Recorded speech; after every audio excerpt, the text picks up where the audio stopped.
Good morning. Today I am going to discuss about the tongue and its development. Let's start the class now. Okay.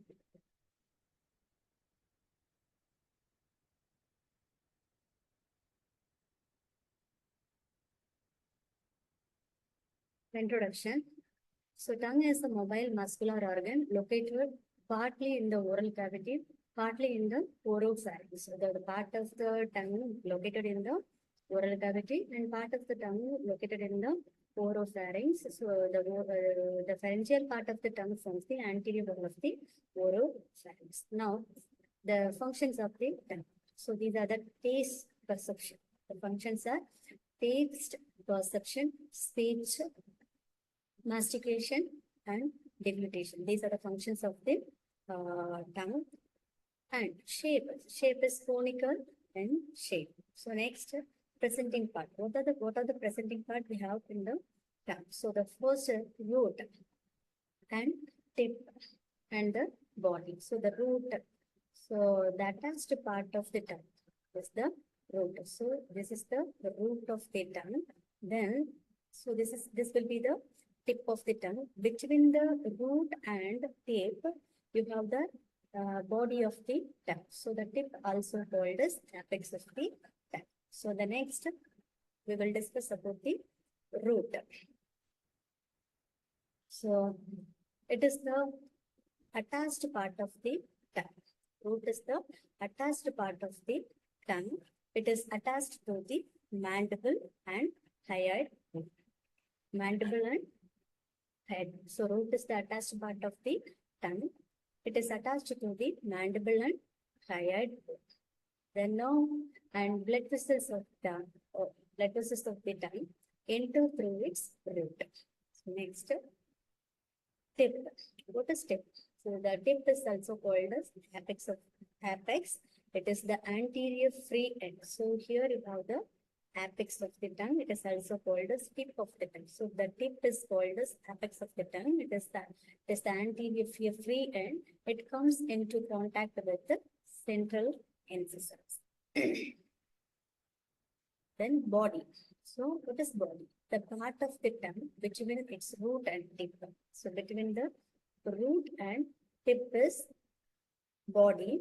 So it has two surfaces, ventral surface and dorsal surface. What you see here is the ventral surface. So this is your ventral surface. Below you have this is the dorsal surface. Below you have the ventral surface. There are two surfaces, dorsal and ventral surface. So there are two borders, right and left, lateral borders. So two surfaces and two borders. Two surfaces are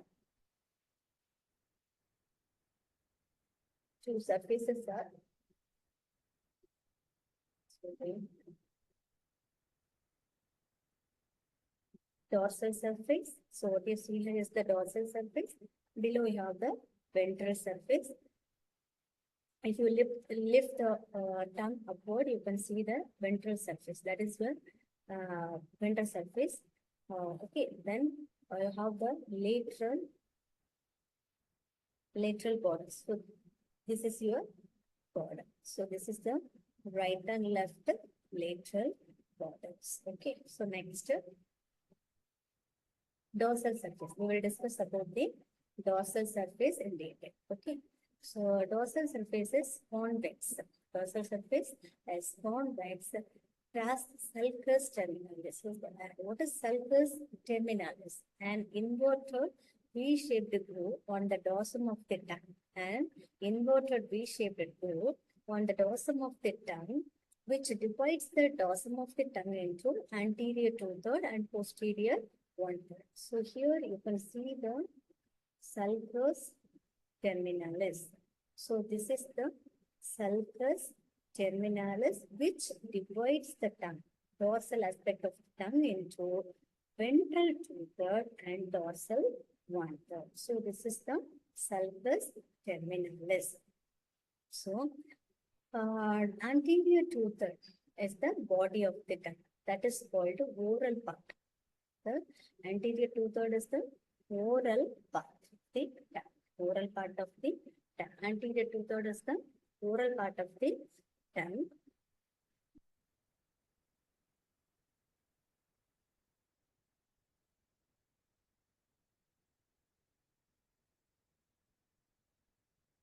The posterior one-third is the root of the tongue, the pharyngeal part.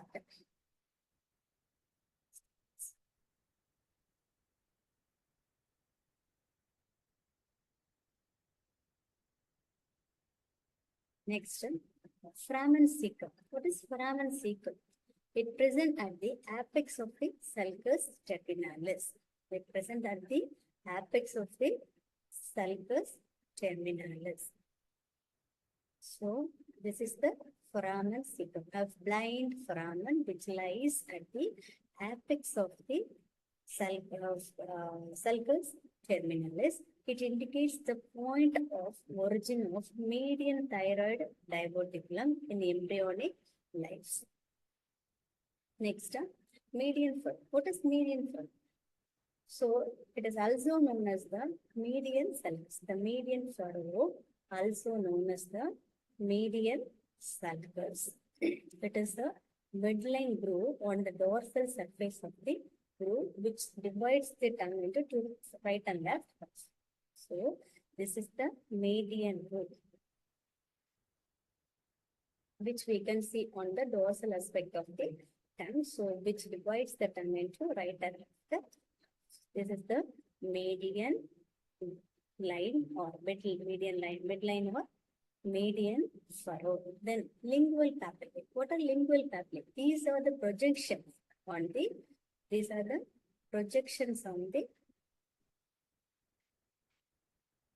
surface of the tongue. These are the projections of the surface of the tongue. They play a crucial role in the taste perception and tongue function. Taste perception and tongue function. There are 4 types of papillae. One is valid papillae, filiform papillae, fungiform papillae, foliate papillae. So these are the 4 types of papillae which we can see on the dorsal aspect of the tongue.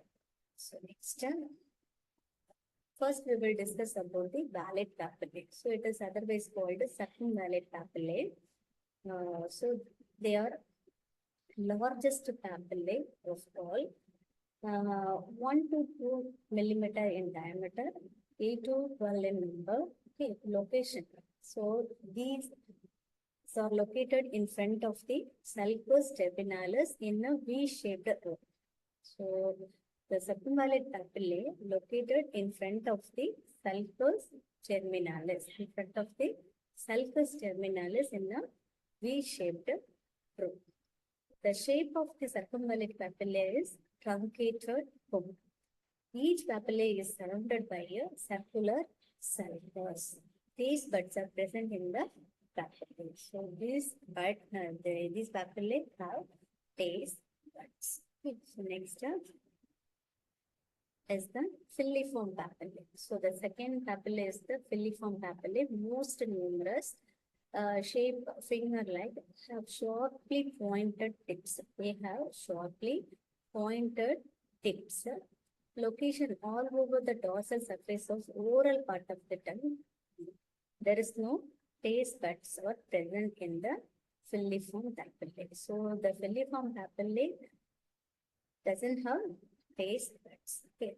The third is the fungiform papillae. So the fungiform papillae 1 millimeter in diameter, shaped mushroom shaped, rounded head and narrower base. So mushroom shape, it looks like a mushroom which has a rounded head and a narrower base. The location is they are located mostly at the tip, apex and margins of the tongue, visible as discrete pink pinheads.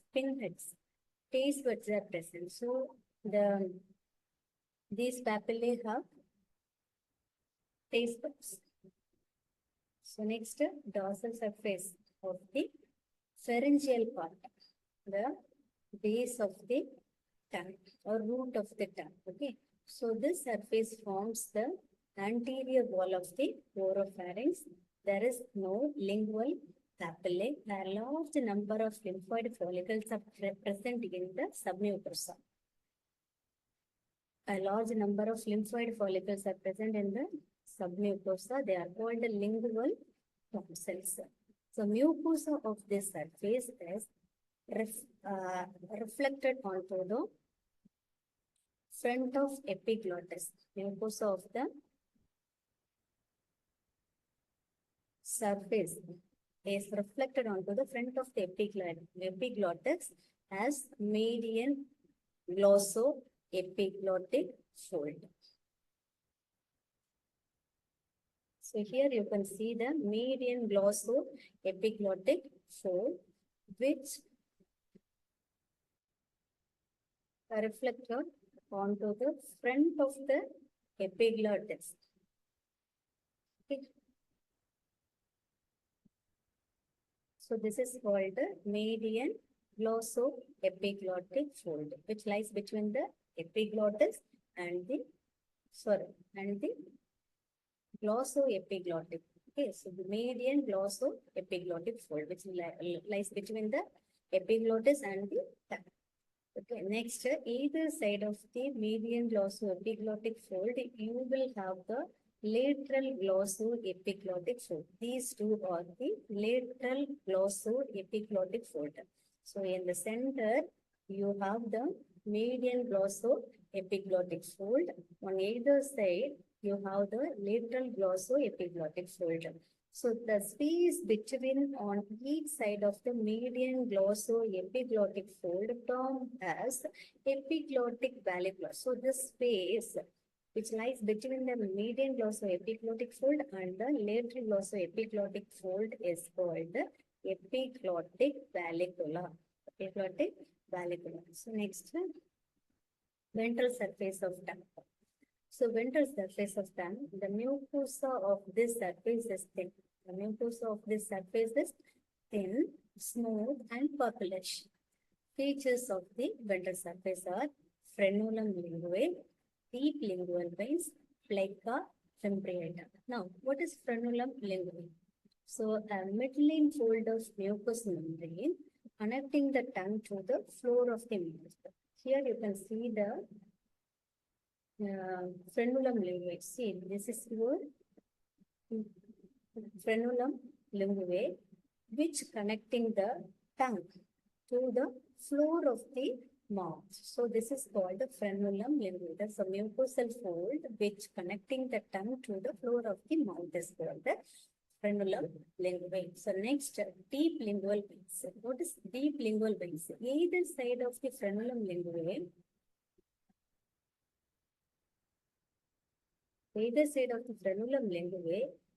you can see a blue color structure. So either side of the frenulum linguae, you can see a blue color structure here. In this diagram, it is clearly seen. See, this is the middle. In the middle of the tongue, you have the frenulum linguae. Either side of the frenulum linguae, you have the blue color structure that represents the deep lingual veins. So here you can see the deep lingual vein as a blue color line. Okay, so this is the deep lingual veins. And lateral to the deep lingual veins, you have the plica fimbriata, the fringed fold of mucous membrane lateral to the deep lingual vein is called the plica fimbriata. So plica fimbriata. So lateral to the, so first in the midline, you can see the frenulum linguae. That is the mucosal fold which connecting the tongue to the floor of the mouth.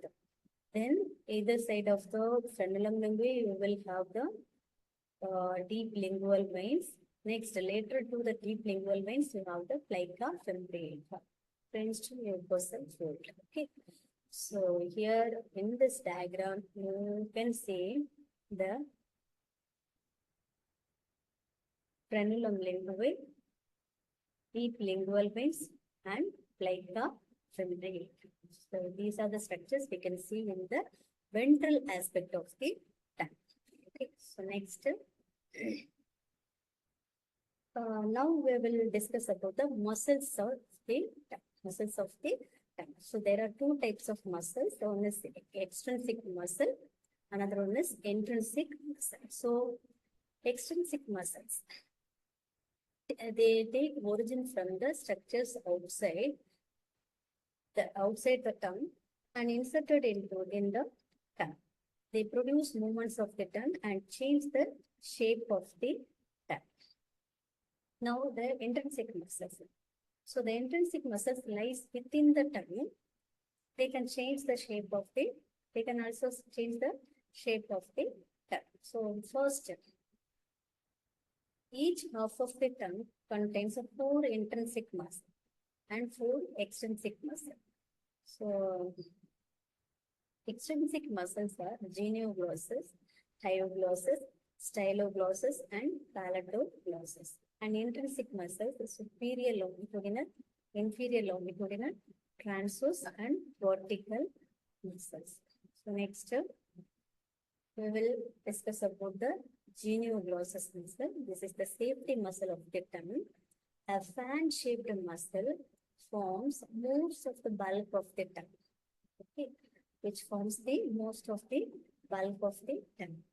It takes origin from the superior genial tubercle of mandible and inserted into the fibers radiate backwards into the corresponding half of the tongue.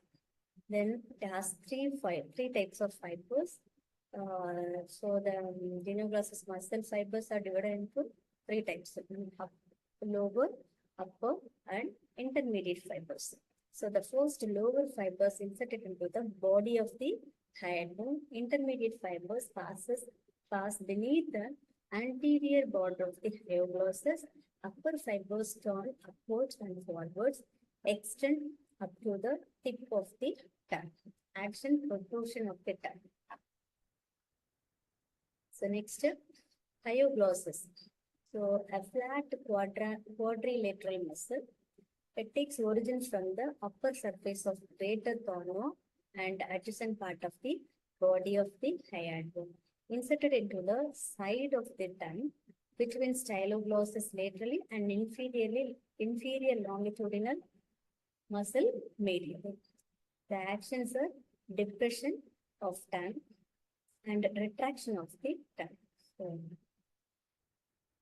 next, styloglossus muscle. So the next muscle is the styloglossus muscle, which get origin from the tip of the styloid process, adjoining part of the stylohyoid ligament, and inserted into the side of the tongue and interdigitate with the hyoglossus. Action is retraction of the tongue. Next muscle is the palatoglossus muscle.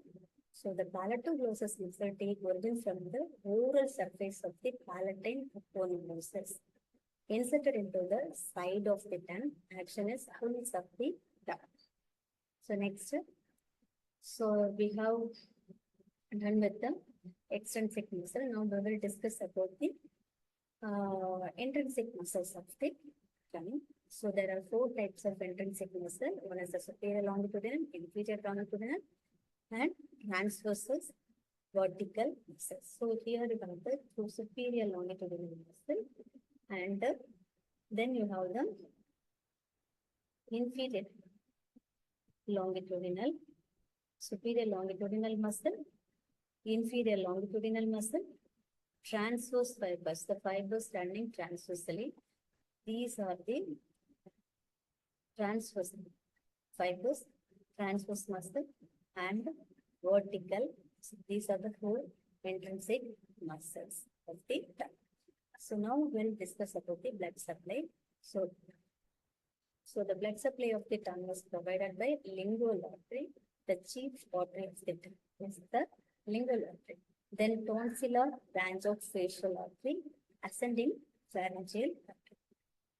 Next, lymphatic drainage. So the lymphatic drainage is divided into uh, lymph cells, okay, divided into four groups. So apical vessels, marginal vessels, central vessels, and basal vessels. So first apical vessels. So the apical vessels drain the tip and inferior surface of the tongue into the submental lymph nodes. So the apical vessels drain the tip and the inferior surface of the tongue through the submental nodes. Then marginal vessels, they drain the marginal portions of the tongue unilaterally into the submandibular lymph nodes. Next, central vessels. Central vessels, they drain the central portion of the anterior two-third of the tongue. They passes towards in the midline of the tongue between the genioglossus muscle and then drain bilaterally into the deep cervical nodes. Next, last is the basal vessels. They drain the root of the tongue and posterior one-third of the tongue. Finally, we will discuss about the nerve supply. So, first, motor. Yes.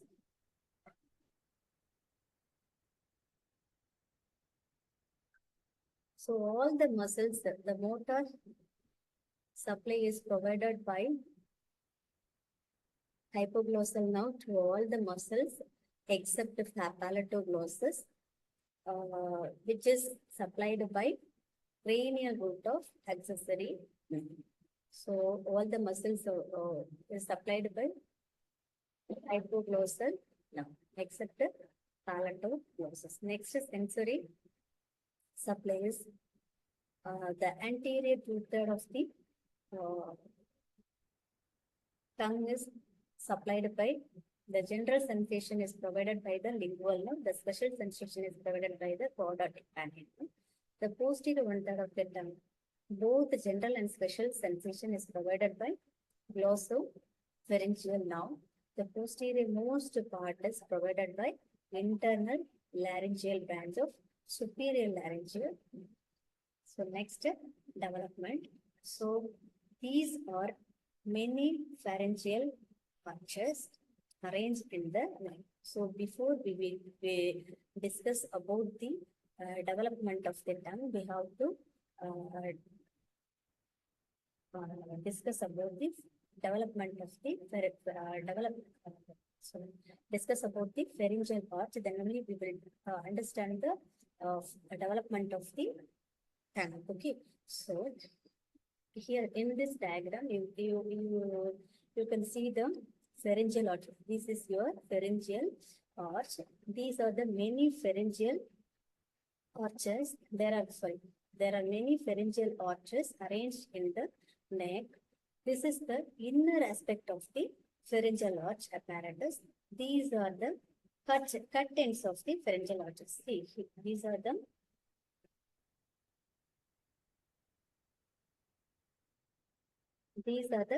cut ends of the pharyngeal arches. This is first arch.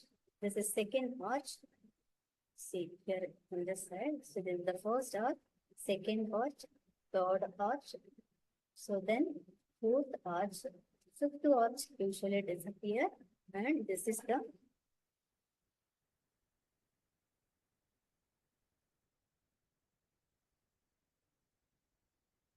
sixth arch.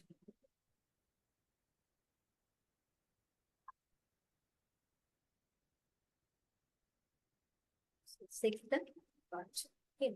So these are the arches. Okay, these are the arches, and how these arches are getting fused in the middle. Okay, so we know that these arches are developing from either side and actually go ventrally, and they will fuse in the midline. They will fuse in the midline. So Now, what is happening to the first arch?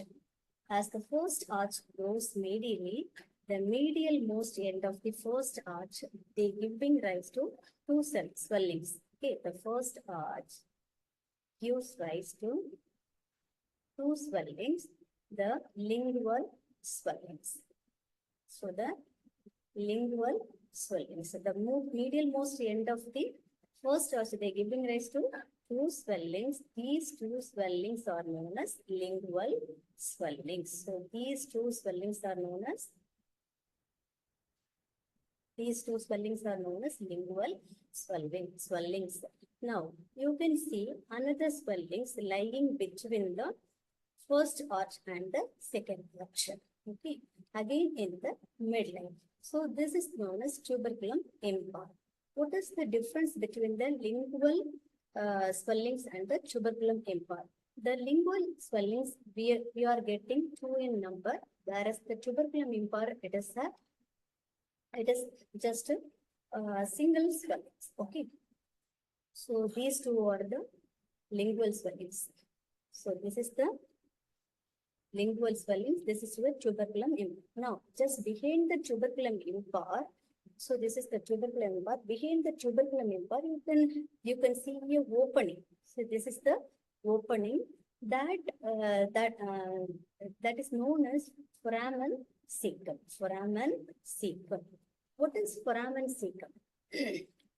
From this point, you will get a downgrowth that is known as thyroglossal duct, which will reach the neck and will later develop into the thyroid gland. After the formation of the thyroid gland, the remnant of the duct is seen in the floor of the pharynx as foramen cecum. Now, see, what is this? What is this? What is this swelling? So the second arch, third arch. So second arch, third arch, and fourth arch. Like first arch, they go towards the medial aspect, and in the midline, they fuse to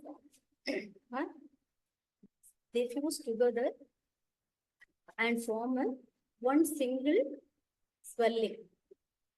One single swelling, just like the tuberculum impar. So this is larger swelling. So this larger swelling is known as hypobronchial eminence.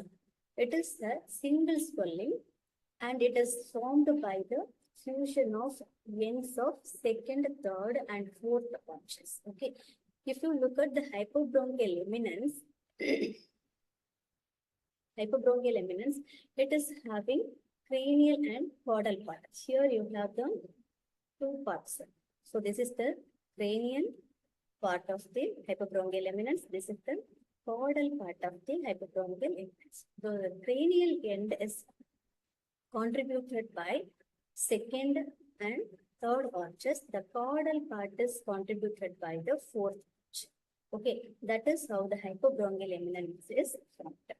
Then, from this caudal part, you get the formation of the epiglottis. Okay, then remaining part is contributing the formation of tongue. When we discuss about the tongue, we have to discuss about the mucous membrane and the muscles of the tongue. So first we will discuss about the mucous membrane of the tongue. The mucous membrane of the anterior two-thirds of the tongue develops from the fusion of a pair of lingual swellings with the tuberculum impar.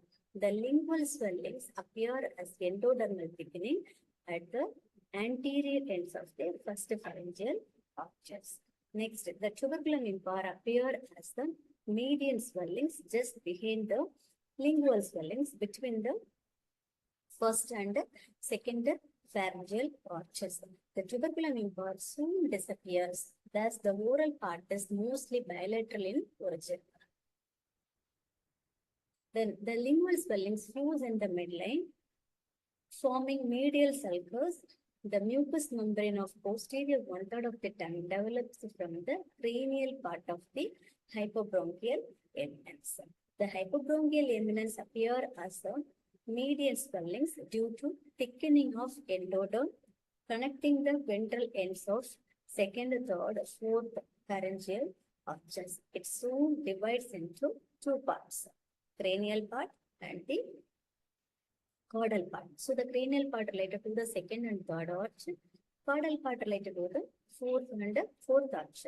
The third arch endoderm goes forward over the second arch to fuse with the lingual swellings and tuberculum part and gives rise to the mucous membrane of the anterior two-third of the tongue. The next, third arch goes forwards in a V-shaped manner and fuses with the anterior two-third of the tongue. The line of fusion is indicated by sulcus terminalis.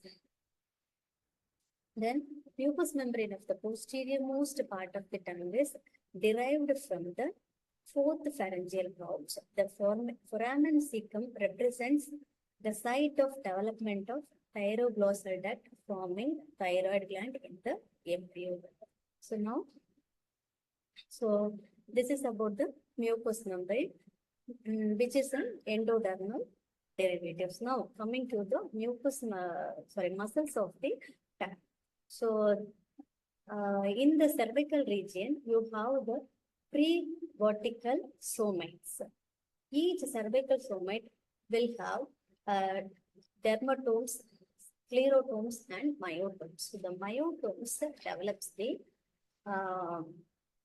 muscles of the tongue. Okay, so the muscles of the tongue are derived from the occipital myotomes. So, the muscles of tongue, which at first are closely related to the developing hindbrain and later migrates anteroinferiorly around the pharynx and enter the tongue. The migrating myotomes carry with them their nerve supply, the 12th cranial, the hypoglossal. So the muscles of the tongue is supplied by the hypoglossal nerve. So next, applied aspects, the tongue tie. What is tongue tie? The tongue tie, also known as in chyloglosia, occurs when the lingual frenulum, the tissue connecting the tongue to the floor of the mouth, is either too short or too tight, restricting the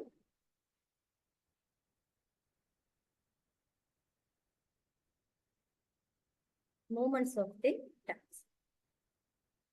Okay, so next, bifid tongue. So it is also known as a cleft tongue. Results from the failure of two lateral lingual swellings to fuse properly. Thank you.